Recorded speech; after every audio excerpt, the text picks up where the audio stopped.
मात बोले मोसे श्याम मेरो भतारे। मैंने वास पूछी लाली खाओगी क्या माखन। मैंने वास पूछी लाली खाओगी क्या माना मेलोने।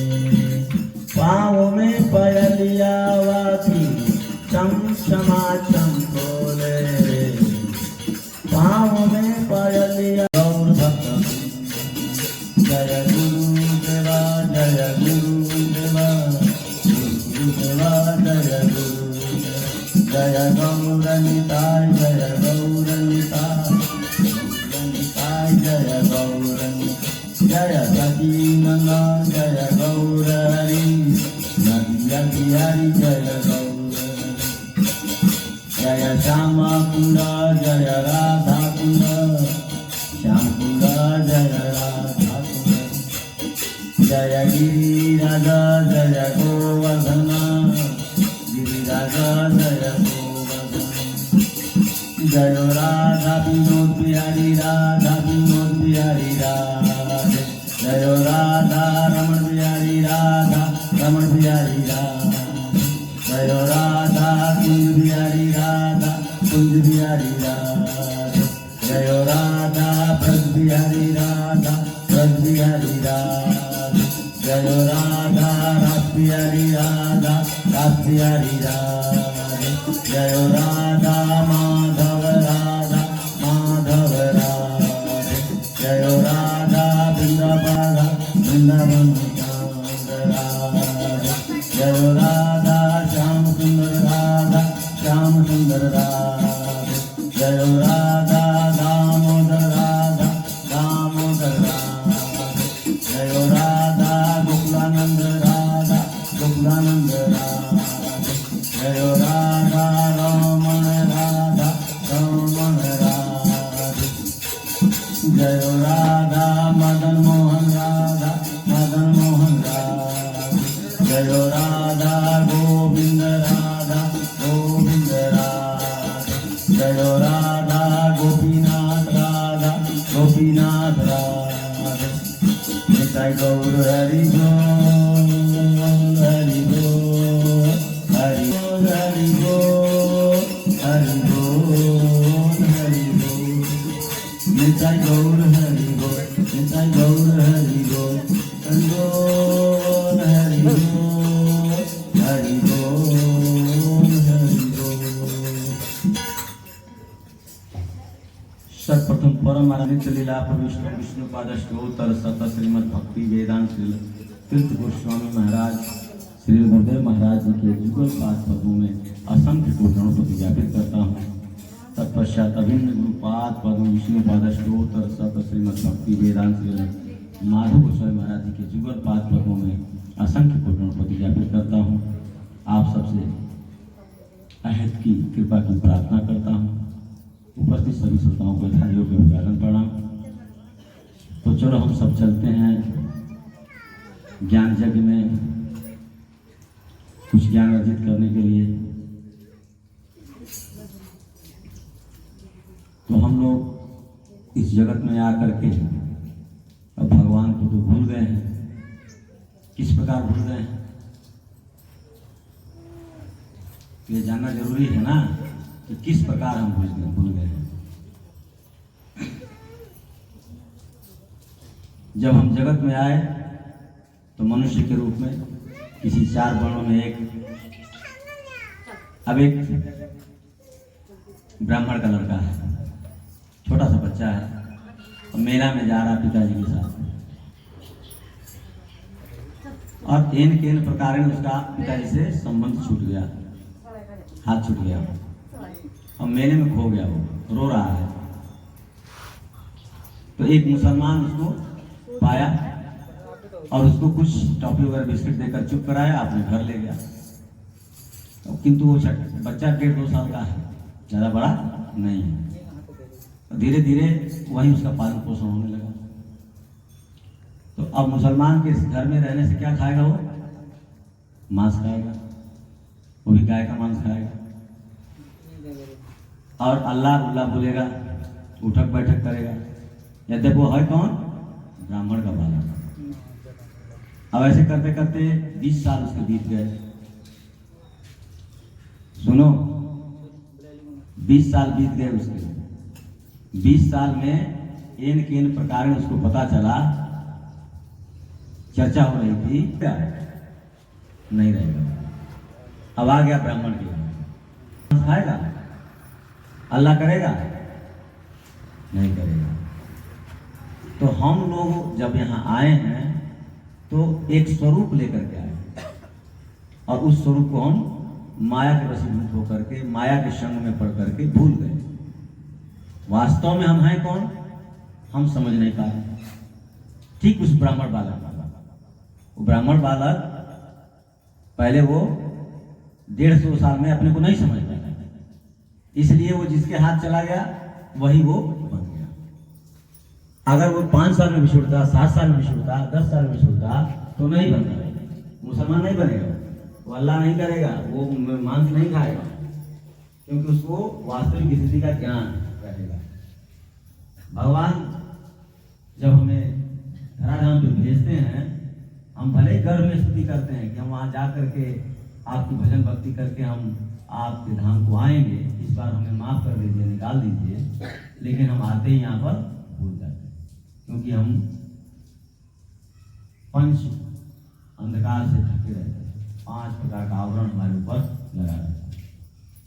तो उन आवरणों को भेद पाना संभव नहीं होता। लेकिन एन केन प्रकार अगर ये पता चल जाए कि हम वास्तव में ये जीव नहीं है जो जीवन जी रहे हैं, तो फिर उस ब्राह्मण बालक की तरह हमें प्रयास करना पड़ेगा ना। अल्लाह अल्लाह करना छोड़ना, मांस मछली खाना छोड़ना, लहसुन प्याज खाना छोड़ना। अगर हम नहीं करेंगे, वो उसके घर में चला गया, तो बालक ब्राह्मण घर में चला गया, लेकिन गा रहा है अल्लाह अल्लाह, कह रहा है कि हम अल्लाह ही गाएंगे, हम मांस ही खाएंगे, तो ब्राह्मण बालक को रखेगा, वो नहीं रखेगा, घर में से निकाल देगा। क्यों निकाल देगा? क्योंकि भाई तू जहाँ था वहीं जा, यहाँ जगह नहीं है। तो हम अंत में ये जान जाएं कि हम वास्तव में भगवान के दास दासी हैं और करेंगे वही काम जो माया करती है, तो फिर भगवान अपने पास नहीं रखेंगे, फिर निकाल करके फेंक देंगे। तो हमें जानना भी होगा और उसको आचरण में लाना होगा। बारिश गिर रही है, बारिश से जो कण गिर रहे हैं जल के, वो बेहद शुद्ध हैं। उसको आप कहीं स्टोर कर लो किसी बर्तन में, पीने के योग्य होगा।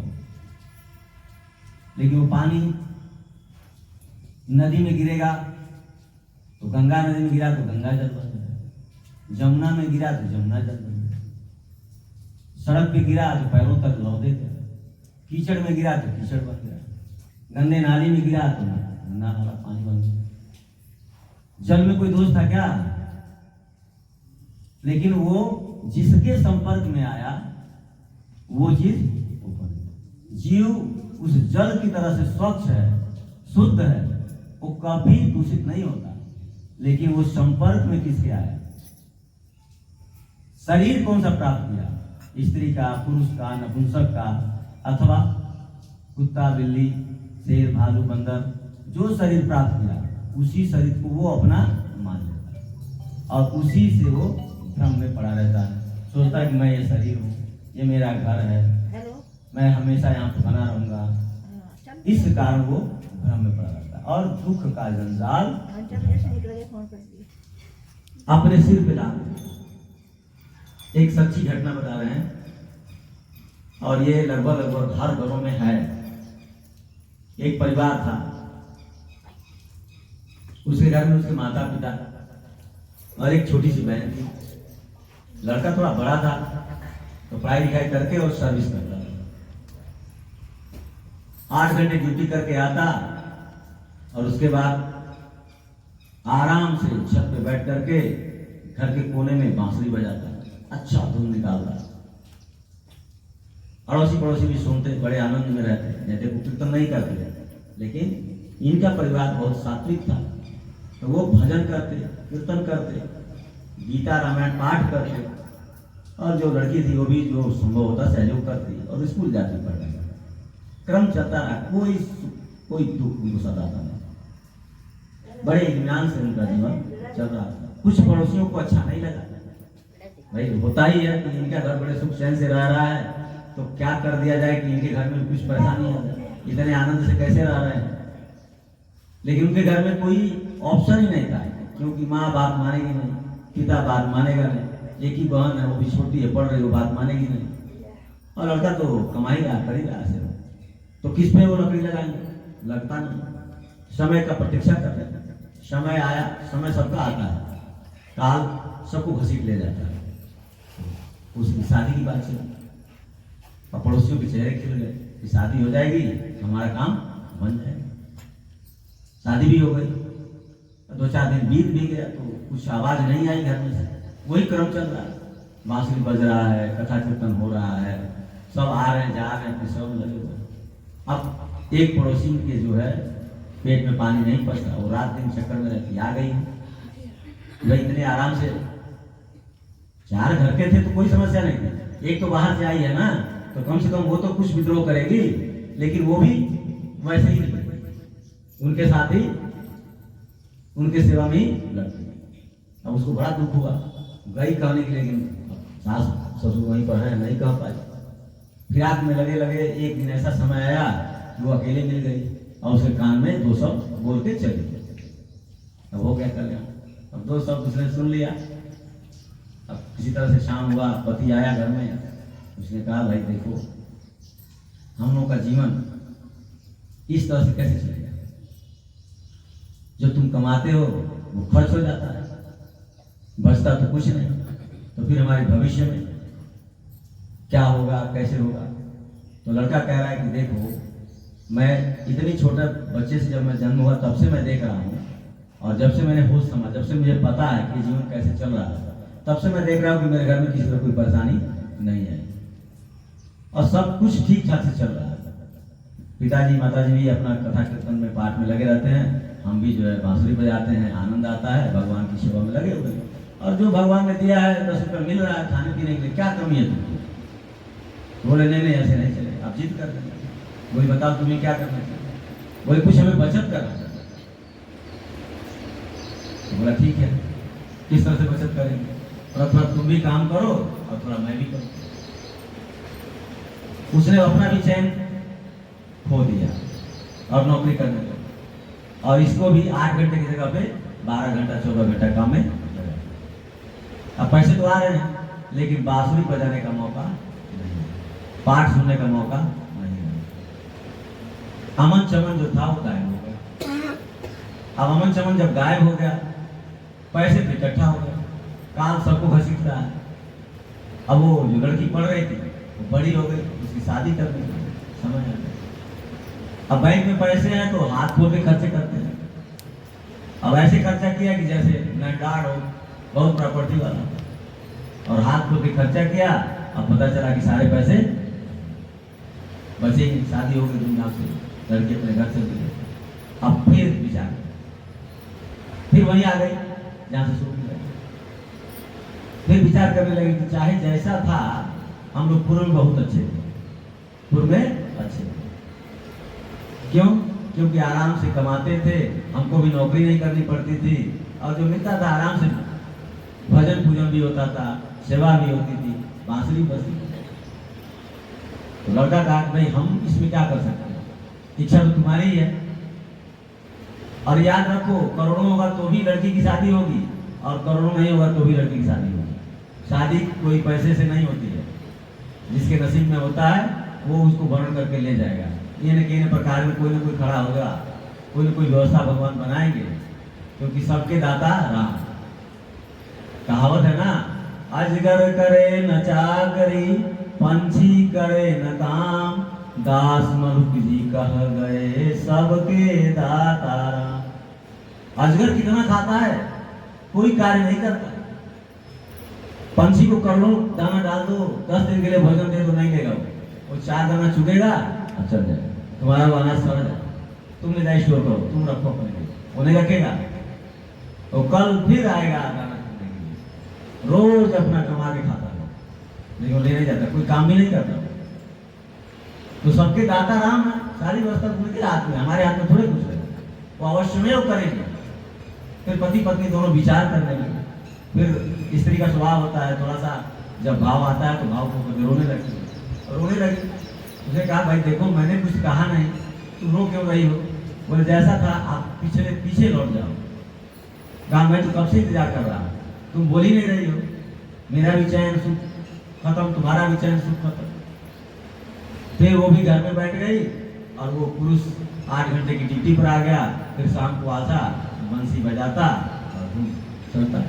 बीच में पड़ोसी आते पूछने के लिए कि भाई तेरे घर में बंसी अब नहीं बजती, तेरे घर में अब बंसी नहीं बजती, वो धूम नहीं सुनाई देता। अब फिर कोई पड़ोसी आगे पूछ रहे हैं कि भाई क्या हुआ, फिर बंसी बजने लगी। तो ये हमारे हाथ में ही है कि हम चैन से रहना चाहते हैं अथवा बेचैन। चैन और बेचैन हमारे हाथ में है, भगवान इसके लिए कोई मदद नहीं करेगा। कहीं कुछ भी मिल जाए फ्री में तो हम इतना लाभ देते हैं कि हमसे चला ना जाए।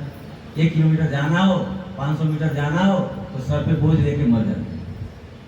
फ्री में मिल जाए तो क्या करना चाहिए? आवश्यक संग्रह करो। पक्षी से शिक्षा। पक्षी कभी भी कल के लिए संग्रह नहीं करता। क्या पक्षी खाते हुए नहीं रहते? खाए बगैर मर जाते। 7 दिन का अंधड़ आ जाए, तूफान आ जाए तो भी पक्षी बचे रहेंगे। फिर 8वें दिन उड़ते हुए नजर आएंगे। आएंगे कि नहीं आएंगे? हम सब परेशान बेचैन हो जाते हैं। क्या करें, कैसे करें? मेरा धंधा चौपट हो गया, मेरा बिजनेस चौपट हो गया, मेरी नौकरी जा रही है, 7 दिन से कुछ आया नहीं, क्या होगा? अरे मैं कह रहा हूं लिख लो, नहीं मरोगे। जब तक अंतिम लेटर नहीं आएगा तब तक यहां से कोई जा नहीं सकता। और खा करके भी समस्या होती है और बिना खाए भी समस्या होती है। समस्या तो हर समय आएगी। इसलिए सावधानी पूर्वक अपने मन को मारो। मन को कैसे मारोगे? मन को मारने वाला कोई उपाय है क्या? कोई उपाय नहीं है। ये बहुत चंचल है। दिल्ली से निकलेगा तो मुंबई जाएगा, मुंबई से निकलेगा तो कोलकाता जाएगा, बाजार से निकाल दो घर में, घर में से निकाल कहीं ना कहीं रहेगा ही। अब इसको कैसे तुम कंट्रोल करोगे? तो एक साहू था, बहुत रुपया कमाता था, बहुत पैसा कमाता था। गया गुरु जी के पास। गुरु जी से कहा कि मुझे एक ऐसा कुछ यंत्र दे दीजिए ताकि हमारा जीवन जो है सुखमय हो। गुरु जी ने कहा ठीक है भाई, ये मंत्र लो, सिद्ध कर लो, भूत तुमको मिल जाएगा और ये भूत जो तुम मांगोगे वो देगा। अरबों खरबों करोड़ों जो मांगना है मांगो, लेकिन एक शर्त है।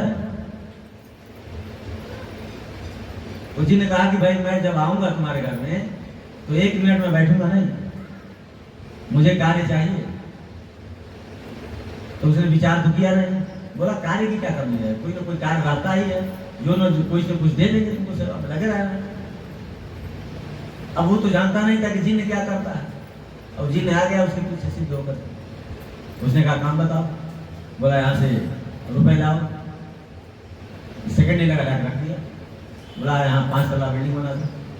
सेकंड नहीं लगा, बना दिया। उसको क्या, वो तो जिन्न है, वो तो जैसे बोलो वैसे कर देता है। और जितना काम उसके मन में बसा हुआ था, जितनी काम नहीं काम दोगे तो मैं तुमको खा दूंगा, उसकी सब थी। अब किसी काम में लगा कर बोला भाई तुम यहाँ बैठो, मैं थोड़ा गुरु जी से मिल के आता हूँ, फिर तुम काम करो, यहाँ बैठो, ये काम करो। भागा गुरु जी के पास। तो गुरु जी वो तो मुझे ही खा रहा है।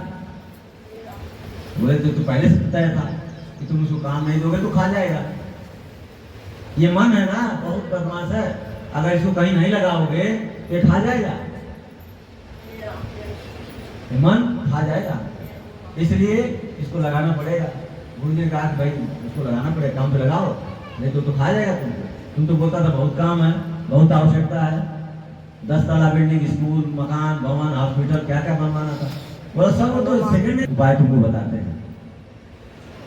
एक जाओ, एक बांस लाना और उसको जमीन में गाड़ देना और उसको बोलना कि तुमको अभी यही काम है, इस पे चढ़ो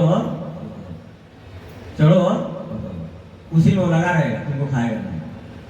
आया वैसा ही किया अब चढ़ना उतरना तो खत्म हुआ नहीं। और जब कार्य आता तो बोलता रुक जाओ, ये कार्य करके आओ, फिर आता, फिर पास हो लगा। इस तरह से वो अपना जान बचाया और अपने कार्य को सिद्ध किया। हमारा भी मन ऐसे ही है, इसको हरि चरणों में लगा दो, नहीं तो जगत के कितने कितने चरणों को पकड़ना पड़ेगा, पता नहीं चलेगा। कभी डॉक्टर के चरणों में रोगे, कभी तांत्रिक के चरणों में रोगे, कभी मंत्री के चरणों में रोगे, कभी सास ससुर के चरणों में रोगे, कभी गांव वाला के, कभी खेती वाला के, कभी ट्रैक्टर वाला का, कभी बस वाले का, कभी ट्रेन वाले का, कहीं ना कहीं गिड़गिड़ाना पड़ेगा। इसलिए एक जगह गिड़गिड़ाओ, कहाँ पर? श्री हरि, श्री राधा विनोद भाई के चरणों में अपना मन लगा दो, और जब वहां से निकलेगा किसी सेवा में लगा, फिर सेवा खत्म हुई, फिर आराम से जीवन व्यतीत होगा। आसानी से हम अपने जीवन को व्यतीत कर सकते हैं, इस जीवन को स्वर्ग बना सकते हैं। यहीं पर स्वर्ग और नर्क दिखाई दे रहा है। तो चलो हम लोग एक कीर्तन करते हैं, फिर 2-4 प्रश्न होगा, उसके बाद और आगे की हरिकथा श्रवण करेंगे। हरे कृष्ण हरे कृष्ण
बात है।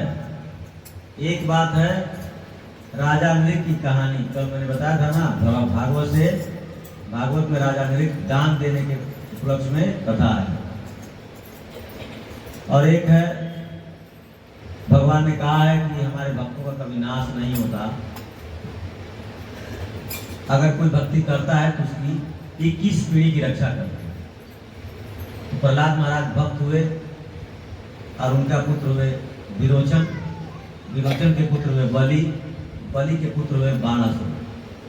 बाणासुर शिव जी का परम भक्त था और शिव जी का उसको पुत्र से ज्यादा मानते थे और उन्होंने वरदान दिया था कि तुम्हारे हम शोणितपुर का रक्षा करेंगे।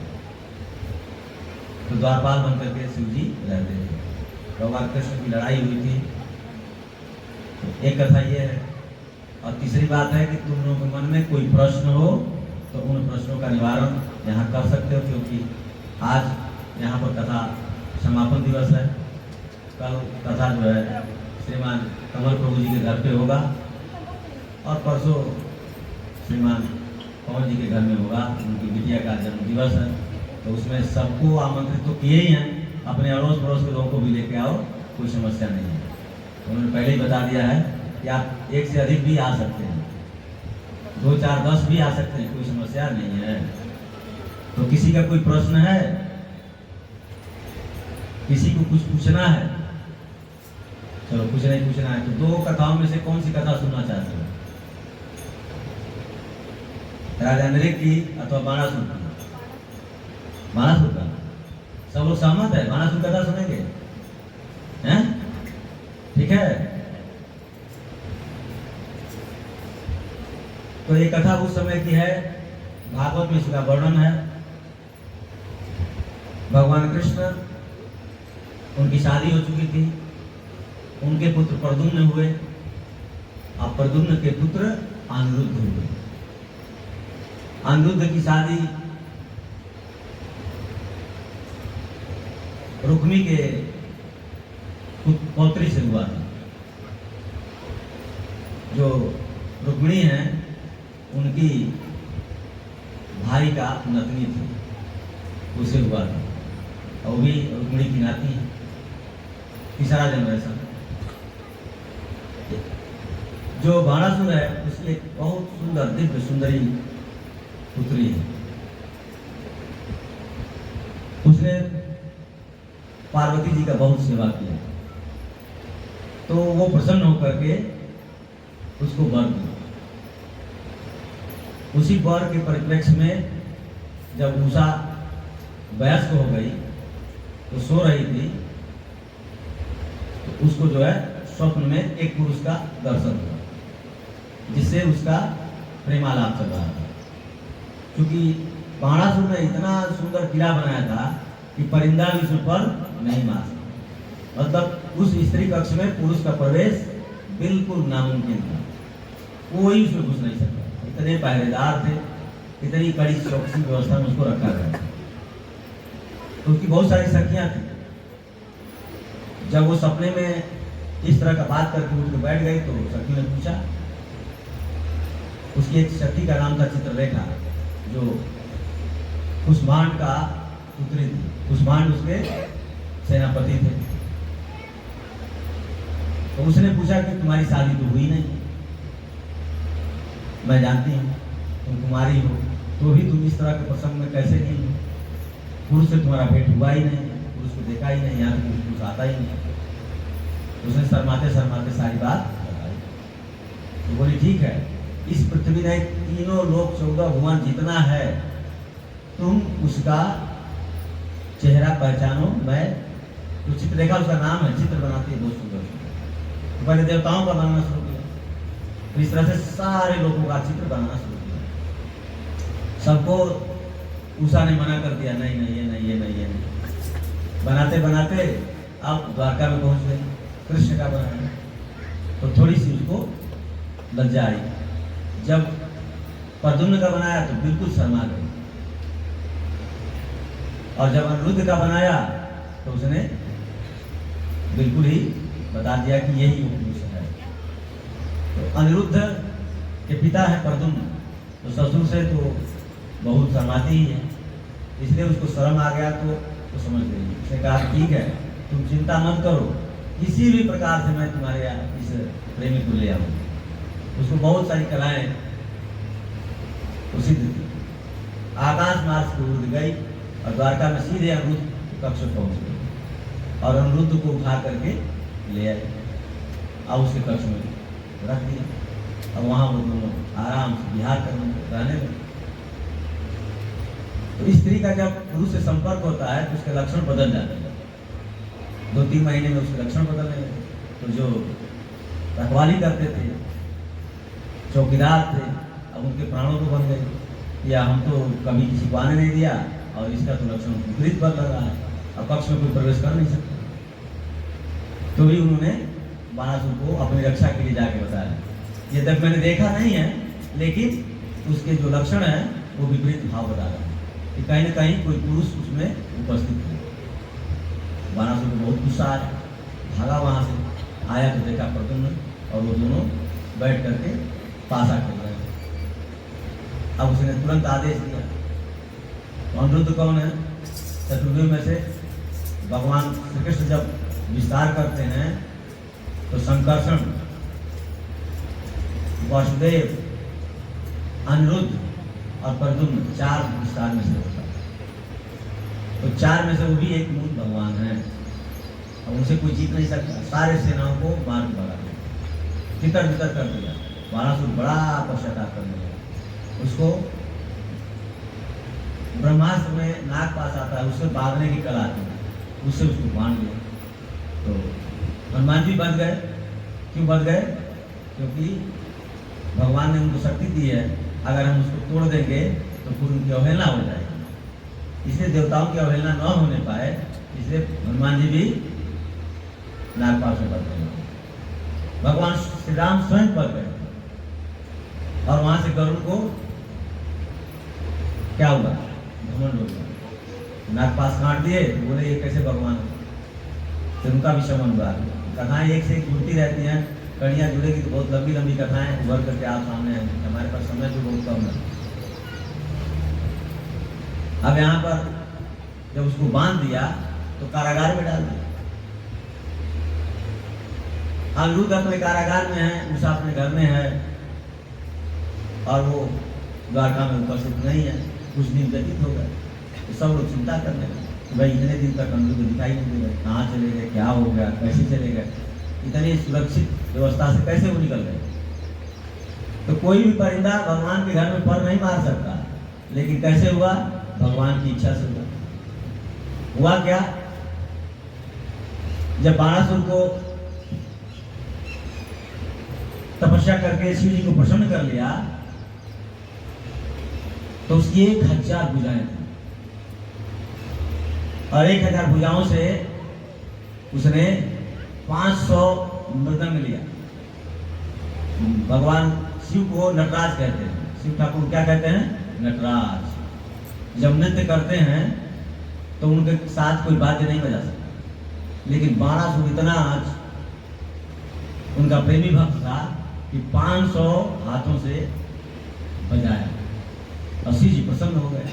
आशुतोष है वो तो थोड़े से नहीं प्रसन्न किया। चढ़ाने से क्या बात? शिव जी का मंदिर था जंगल में, तो चोर को चोरी करना था और चोरी करते करते जंगल में चला गया, कहीं कुछ मिल ही नहीं रहा। अब चोरी करे क्या? वहां पहुंचा, देखा शिव जी का मंदिर है, तो वहां कुछ तो रहता नहीं है। वो क्या एक घड़ा टंगा रहता है पीतल का, वो घंटी रहती है, तो घंटी तो खोल लिया। अब पीतल तो शिव जी के ऊपर टंगा हुआ, मिल नहीं रहा। जूता पहन करके ही शिव जी के ऊपर खड़ा हुआ और वो जो पीतल या कांसे का कलश होता है उसको निकाल दिया और जैसे ही निकाला वैसे शिव जी प्रसन्न होकर प्रकट हो गए। बोले बोलो क्या चाहिए तुमको? बोले अरे मैं तो कुछ किया ही नहीं। बोले अब क्या करोगे?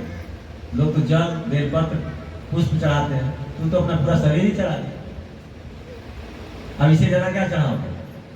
बोला मैंने चढ़ाया नहीं था, मैं तो इसको खोलने के लिए।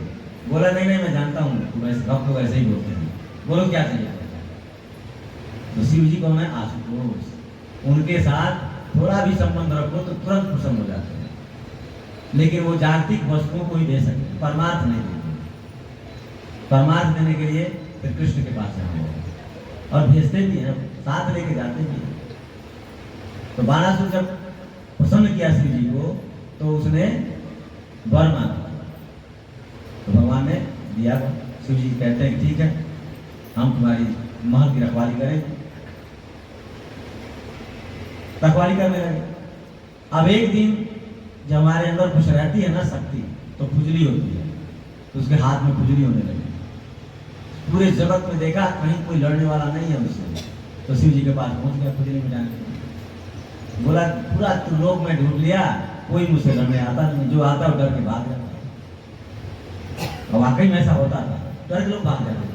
तो बाणासुर बहुत बलवान है, 1000 भुजाएं हैं उसकी, तो 500 तीर धनुष एक साथ चला गया। तो एक आदमी एक ही हाथ से चला गया तो कितना चलाएगा, तो लोग भाग जाते। तो शिव जी तो अंतर्यामी है, समझ गए। बोले ठीक है, तुम्हारी जो इच्छा है तो बहुत सष्ट है, दुष्ट है, तेरी इच्छा पूर्ण हो। वो शिव जी से लड़ना चाहता था, तो शिव जी ने कहा तेरी इच्छा अवश्य पूरी हो, तू चिंता मत कर, तेरा अहंकार भी दूर हो जाएगा और तू जान बचाने के तेरे लाले पड़ जाएंगे। समय का इंतजार कर। असुर जितने होते हैं वो भाव को नहीं समझते हैं। शिव जी तो कह रहे हैं, लेकिन वो समझा नहीं। वो समझा कि मुझसे कोई लड़ने वाला बलवान मिलेगा। अब आकर के महल में इंतजार कर रहा है, खूब बैठ कर कि अब कोई आएगा, कोई न कोई आएगा और मुझसे लड़ेगा, मैं लड़ूंगा उससे। समझ आ रही बात? उसको क्या है, खुशी है, उसको दुख नहीं है, उसको खुशी है कि कोई आएगा मुझसे लड़ने। अब आराम से इंतजार कर। अब ये बात द्वारका में जब अनिरुद्ध जी नहीं आए, तो नारद जी भगवान के मन है, जैसे उन्होंने मन में भाव लाया, नारद जी प्रकट हो गए। अब वो सब जगह खबर रखते हैं, खबरीदार है। अब उन्होंने खबर बता दी कि अनिरुद्ध को तो बाणासुर ने बंदी बना रखा है, उषा के साथ ऐसा ऐसा संबंध है। अब सारे बाल जितने थे वहां पर, तो सब के सब उनके खून खौल गया। भाई ऐसा कैसे हो सकता है, भगवान के रहते हुए अनिरुद्ध को बंदी बना लेंगे।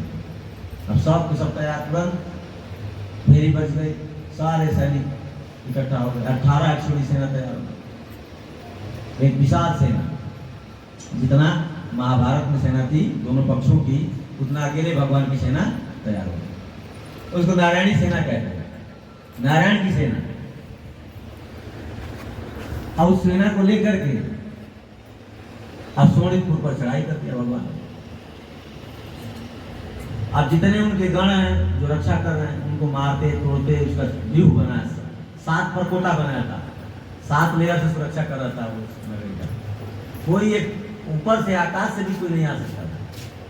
तो भी अनिरुद्ध को जो चित्ररेखा है वो ले गए, क्योंकि उसको कला याद था, वो किसी को दिखा नहीं और आकाश मार्ग ले गया, उसे कक्ष में ही पहुंचा दिया।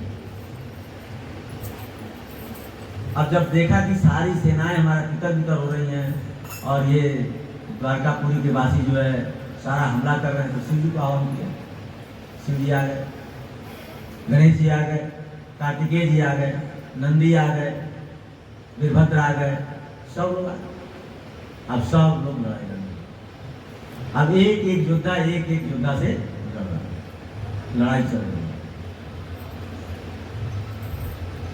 अब लड़ाई में भगवान से तो कोई जीतेगा नहीं, अब सभी हार रहे हैं। जितना जितना अस्त्र था, पशुपात अस्त्र, शिवज्वर अस्त्र, बहुत सारे अस्त्र उन्होंने चलाए और सारे अस्त्रों की हानि हो गई। अब देखा कि सारे सेना यहाँ पर खत्म हो गई है, तो बाणासुर भगवान से लड़ने के लिए आ गया। अब भगवान से जब लड़ने लगा तो उसकी हार हो गई। एक कंकाली देवी का वो पूजा करता था, जिसे मातृवत उसका संबंध था, माता होती। जब वो देवी देखी कि बाणासुर मारा जाएगा, तो वो नंगे ही आके खड़ी हो गई। जैसे ही नंगी खड़ी हुई, भगवान ने पीछे कर दिया। इतने में बाणासुर महल को भाग गया। मौका मिला तो भाग को भाग। महल से चला गया, इधर शिव जी लड़ रहे हैं। शिव जी को क्या किया भगवान ने, एक जमाई आस्त्र होता है, उसको मार देने से जमाई आती है। सारे सैनिक जमाई करने लगे और भगवान ने इतने में सारी सेना का विनाश कर दिया। और शिव जी एक बैठ करके गणेश जी और कार्तिकेय जी जमाई में, फिर बाद में बाणासुर आया और अपने 1000 हाथों से धनुष तीर चलाते हुए भगवान पर बाणों की वर्षा करने लगे। कार्तिकेय जी उधर प्रद्युम्न जी से लड़ रहे थे। कार्तिकेय जी को इतना बाण लगा कि लहूलुहान हो गए, सारे शरीर में तीर लगे हुए थे, बाण लगे हुए थे। उन्होंने देखा कि अब हमसे युद्ध हो नहीं सकता, तो भी भाग लिए, नंदी भाग लिए, सब लोग भाग लिए और शिव जी कोने में पड़े हुए थे। उनका जो शिव ज्वर था नारायण ज्वर से हार गया, वो भी भाग गया। अब बाणासुर के सारे हाथ भगवान ने काट दिए, 4 दिनों को। और शिव जी ने देखा कि ये तो बाणासुर को बंद हो जाएगा, तो बीच में आ गए और स्तुति करने लगे भगवान की। बड़ी दिव्य स्तुति है, संस्कृत में है, हमें याद भी नहीं है और हम बोल भी देंगे तो उसे कोई बेनिफिट भी नहीं होगी। भगवान नारायण की स्तुति करनी प्रारंभ कर।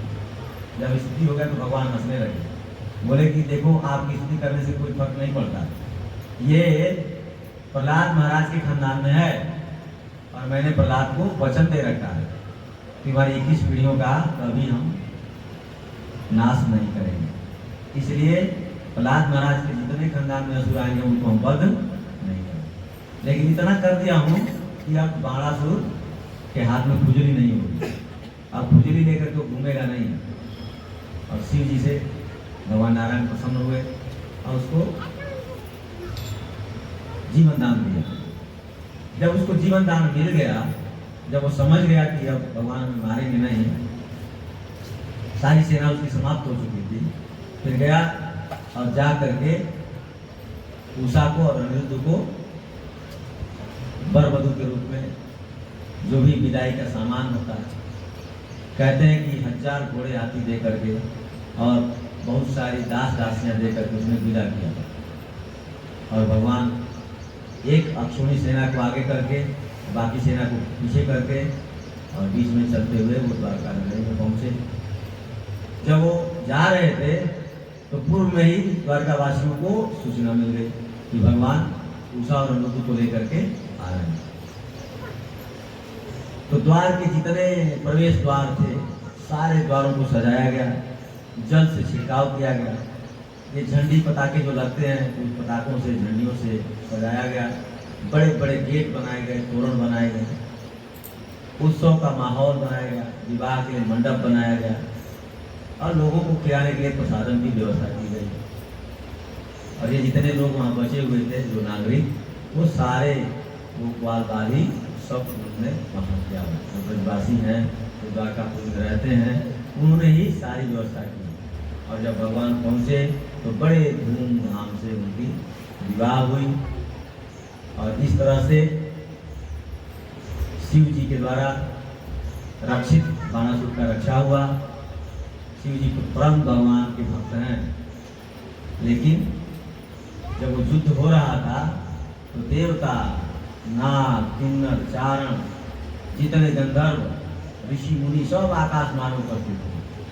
भक्त और भगवान में लड़ाई हो रही है। भक्त और भगवान की लड़ाई देखने के लिए किस तरह से लड़ाई हो रही है, इसको देखने के सब ऊपर से तमाशा देख रहे हैं। तो शिव जी भगवान के परम प्रिय हैं और संहार कार्य शिव जी के हाथ में है। जन्म देने का कार्य ब्रह्मा जी के पास है। लेकिन भगवान विष्णु जो पालन करते हैं, ये पालन कार्य ये दोनों लोग नहीं कर सकते, चाह करके भी नहीं कर सकते। भगवान विष्णु पालन करते हुए सृष्टि भी कर सकते हैं और श्रृंगार भी कर सकते हैं। तो तीनों कार्य एक साथ कर सकते हैं, लेकिन शिव जी और ब्रह्मा ये लोग तीनों कार्य एक साथ नहीं कर सकते। उनका श्रृंगार का कार्य तो श्रृंगार ही करेंगे और उनका जन्म देने का कार्य है, सृष्टि करने का कार्य तो सृष्टि ही करेंगे। भगवान विष्णु जो कृष्ण के अंशावतार हैं, जो गोकुल में जन्म लेते हैं, मथुरा में प्रकट होते हैं, वो भगवान श्री कृष्ण स्वयं अवतारी हैं, उनसे ही सारे अवतार आते हैं। सारे अवतार कहाँ से आते हैं? अवतारी से। हमारे क्या समस्या, एक बाल्टी जल है, उसमें से एक लोटा जल निकाला तो पानी खाली हो जाएगा, खाली हो जाएगा ना। लेकिन जो जगत है, जिस जगत है, वहां पर क्या होता है, पूर्ण में से पूर्ण निकालने पर भी पूर्ण बचता है। यानी भगवान श्री कृष्ण गोलोक में लीला कर रहे हैं और फिर वो लीला पृथ्वी प्रकट हो गई, तो वो लीला पूर्ण ही रहेगी, वहां वो लीला चल ही रही है, वो समाप्त नहीं होगी। और फिर यहाँ पर वो दूसरे रूप में यहाँ पर लीला करेंगे। हम एक बार एक ही जगह उपस्थित हो सकते हैं, लेकिन भगवान एक बार में अनेक जगह उपस्थित हो सकते हैं। उसका प्रमाण क्या है? कोई प्रमाण है? भगवान एक साथ अनेक जगह पर उपस्थित हो सकते हैं, इसका प्रमाण है? कहीं कोई प्रमाण नहीं। देखा? कहीं देखा? नहीं देखा। देखा लेकिन याद नहीं आता। भगवान श्री कृष्ण की कितनी रानियां हैं? 16,108। उसमें एक रानी का नाम सत्या है, उनके पिता का नाम नागनजीत या नागनजीती भी उनको कहते हैं। नागनजीती इसलिए कहते हैं कि नागनजीत की पुत्री है अयोध्या नरेश। उन्होंने 7 साण रखे थे। उस साणों को जो एक बार में काबिल में कर लेगा, उसी के साथ सत्या की शादी होगी, ऐसा उन्होंने प्रण करके रखा था। और सारे राजा जो है उस दिव्य सुंदरी का वर्णन करना चाहते हैं, लेकिन किसी के पास ऐसा पौरुष नहीं था कि उन 7 साणों को एक साथ वश में कर सके। और भगवान ने ऐसा करके सत्या से शादी की। फिर 16,108 रानियों को यह आभास नहीं होता था कि कृष्ण हमारे पास नहीं है। सबको यही लगता था कि कृष्ण हमसे ज्यादा प्रेम करते हैं, मेरे पास ही रहते हैं। तो उनको ये नहीं पता है कि ये प्रत्येक कक्ष में है, नहीं, उनको ये पता है कि सिर्फ हमारे कक्ष में। तो अगर 16,108 रानियों के कक्ष में अगर श्री कृष्ण नहीं होते, एक ही रानी के पास होते, तो फिर विवाद होता कि नहीं होता? आराम से चलता? नहीं चलेगा। पूर्व में सत्य घटना हमारे साथ होती थी। तो मैं जब बहुत कम उम्र का था तो बिजनेस था, तो उस बिजनेस में एक मुसलमान सेवक करता था। तो उसने शादी की थी। एक शादी से उसका बच्चा ही नहीं हुआ, तो दूसरी शादी कलकत्ते से किया, बंगाली से, उसके 4-5 बच्चे हुए। तो हमारे वहाँ वो सर्विस करता था। तो आया नहीं वो काम, और उसके बगैर काम रुका हुआ था। उस दिन उसकी और बहुत आवश्यकता थी, तो मैंने भी गाड़ी उठाई और पहुंच गए थे। तो उसकी क्या स्थिति थी? एक छत पे स्त्री खड़ी है, एक नीचे खड़ी है, और बांस की सीढ़ी पर खड़ा है, बांस की सीढ़ी पर खड़ा है, और उसको एक हाथ में पकड़ के रखी है और एक हाथ नीचे, और उसका नाम था सुलेमान। तो मैंने कहा सुलेमान ये क्या कर रहा है? और गुरुदेव क्या बताएं, ये मानती नहीं है, ये तो सुनती नहीं, ये तो इसको समझ में नहीं आता, इतनी बड़ी, ये सबसे बड़ी यही है, ये समझती नहीं।